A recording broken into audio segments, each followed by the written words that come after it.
Today we are going to evaluate functions. Our target is I can evaluate a function given an equation or a graph.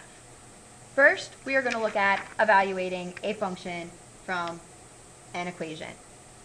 What you have to remember is our definition of a function, which is y equals f of x. So if you're given the equation y equals 3x minus 2, to write that in function notation, all you do is replace the y with f of x. So now we have f of x equals 3x minus 2. So there is our equation written in function notation. So let's use that equation and let's evaluate f of x for 3. So if f of x equals 3x minus 2, if I want to evaluate f of 3, that means I replace all the x's in the function with 3. So it becomes 3 goes into the function machine, and then we end up with 3 times 3 minus 2. I replace this x with 3. Well, 3 times 3 is 9, minus 2 is 7. So f of 3 equals 7. Let's try it with negative 2. If I want to find f of negative 2, then where I see x in the equation, I come down and I write a negative 2 in there. So plugging negative 2 into our function, we get 3 times negative 2 minus 2. 3 times negative 2 is negative 6, and negative 6 minus 2 is negative 8.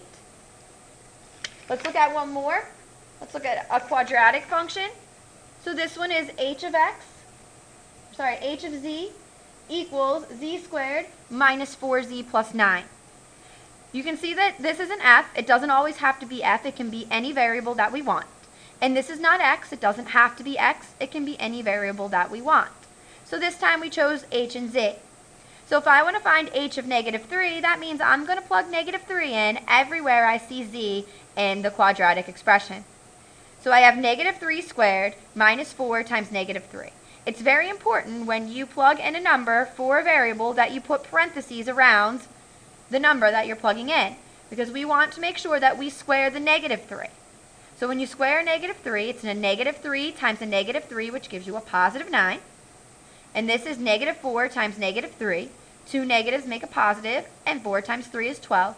And then we just bring down the 9. Now we're ready to add them all together. 9 plus 12 plus 3 equals 30. So f of negative 3 equals 30. So let's try one together.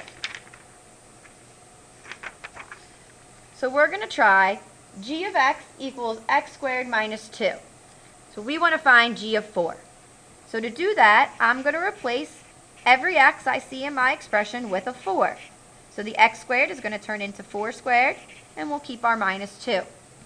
Well, 4 squared is 4 times 2, which is 16, minus 2, and 16 minus 2 is 14. So g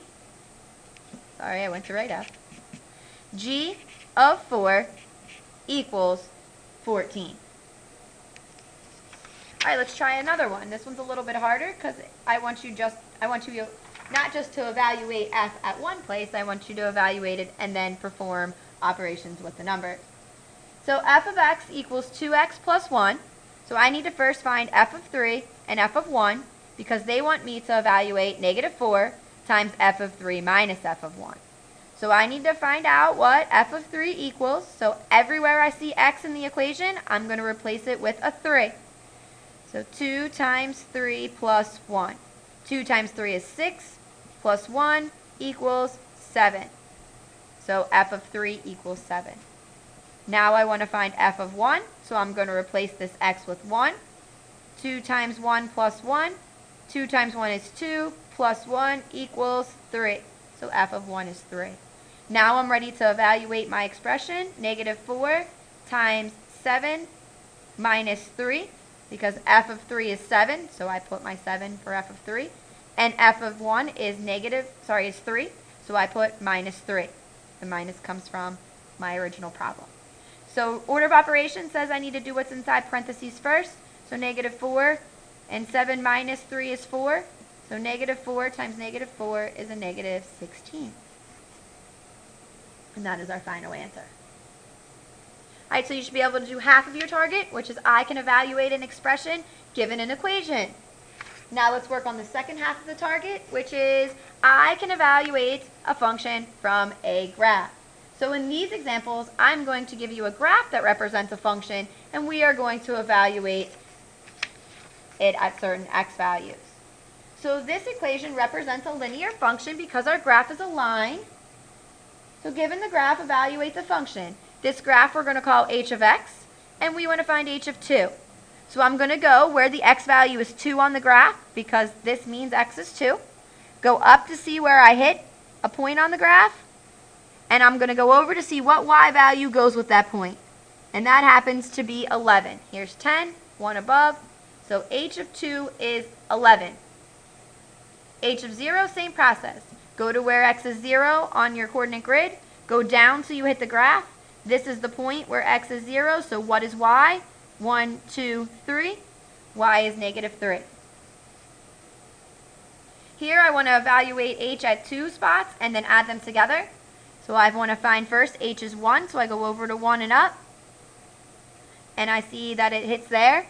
And I go over to my y-axis and see that that's 1 below 5, so that is 4. H of 1 is 4. Now we'll add that to h of negative 1. So I come over to where x is negative 1, go down, see that the graph is pointing to this point. Go over to negative 10. This is negative 10. So I have 4 plus a negative 10. That's actually a subtraction problem. 4 minus 10, which gives me a negative 6. All right, let's look at another graph. This is a piecewise function because it has a graph of pieces broken up into different pieces. Given the graph, evaluate the function. So this is g of x. Now remember, just like when we graphed inequalities, open circles mean that the graph doesn't exist there. They are boundary points. It says the graph reaches here, but it jumps to someplace else. So I want to find g of negative 2. So I go over to where x is negative 2, and I see that it's a point. This is the graph, and that means I don't have to go up any. So my y value is 0. G of positive 1, I go over where x is 1, go down. That's this point on the graph. I go over, I see from 0, negative 1, negative 2. So g of 1 is negative 2. Now I have an expression to complete, so I know I need to evaluate g of negative 5 and g of 4 first. So go over to negative 5, go up. I see that my graph is right here. Go over to my y-axis, and that's up 1, 2. So g of negative 5 is 2, minus whatever g of 4 is. So I go over 1, 2, 3, 4. You see a point there, but it's an open circle. So that means it's a boundary mark. It jumps to someplace else. This is the point that exists on the graph. So when x is 4, y is 3. So now I do 3 times 2 minus 3. So that gives me 3 times negative 1, which is a negative 3. All right, here's the last example. I'd like you to try this one for me and bring it into class tomorrow and see if you got a grasp of the second half of the target, which is I can evaluate a function given a graph.